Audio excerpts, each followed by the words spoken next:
Hi, I'm Rob, pastor of Calvary Chapel, Turlock. Welcome back to the podcast. Today I want to talk about something deficient in modern Christianity: anger. Righteous anger in the face of evil. The Bible teaches that there are things in this world that should make us angry, very angry. Sin and injustice should anger us. The corruption of truth should anger us. The abuse of children, the celebration and normalization of evil, and the persecution of fellow Christians around the world should anger us. And yet many Christian leaders today never seem angry about anything. They avoid confrontation like the plague, and they refuse to call evil what it is. It is truly evil. But the Bible never teaches that apathetic passivity is a fruit of the Spirit. Paul exhorts the Ephesians in Ephesians 4:26, "Be angry and do not sin. Do not let the sun go down on your anger." Notice that Paul does not say, "Never be angry." He says, "Be angry and do not sin." There's a kind of anger that reflects the righteous heart of God. God himself has a holy anger toward the evil of this world. Psalm 7:11 says, "God is a just judge, and God is angry with the wicked every day." You see, quite clearly, God hates sin. And if we desire to become more like the Lord, then we should hate what God hates. Now let's establish one major caveat. We do not hate people. People are made in the image of God, and sin destroys God's creation. But too many churches today act as if love means never confronting evil or expressing anger over the advancement of sin. Consider Jesus. Modern culture so often tries to portray him as endlessly passive and never confrontational. But that's not the Jesus of the Bible. Jesus walked into the temple and saw corrupt religious leaders exploiting worshipers for profit. They had turned the house of God into a rigged marketplace. And what did Jesus do? He overturned their tables. He formed a whip and drove them out. He declared in Matthew 21:13, "My house shall be called a house of prayer, but you have made it a den of thieves." Jesus was angry.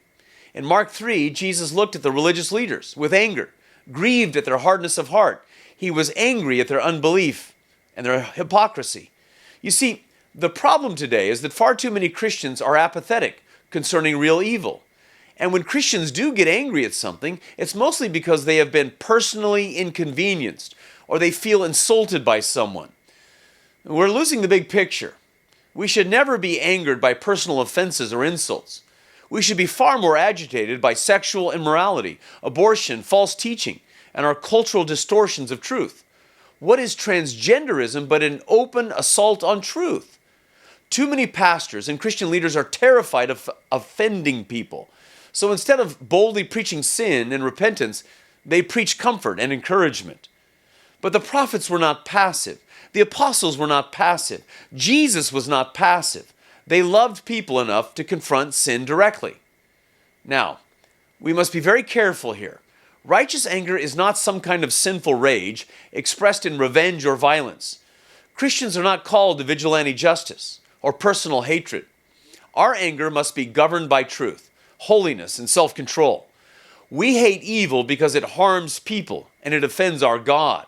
And righteous anger should move us toward action, toward fasting and prayer, defending righteousness, and boldly proclaiming the gospel. A church that never gets angry at evil eventually becomes comfortable with it. And when Christian leaders lose their moral courage, culture loses its conscience. The church desperately needs pastors and leaders who will stand up and confront the evil of our day.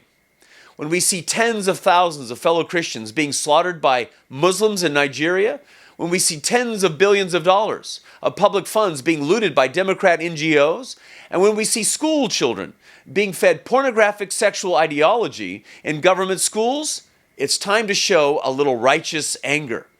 The gospel is not merely a tool of affirmation.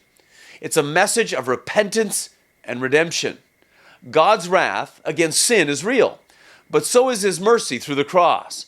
God hates sin, but he loves the sinner. So yes, Christians can and should be angry at sin and injustice, and our anger must lead us to take a stand for truth. Be angry, but do not sin. Thanks for watching. Be sure to like and subscribe, and have a blessed day.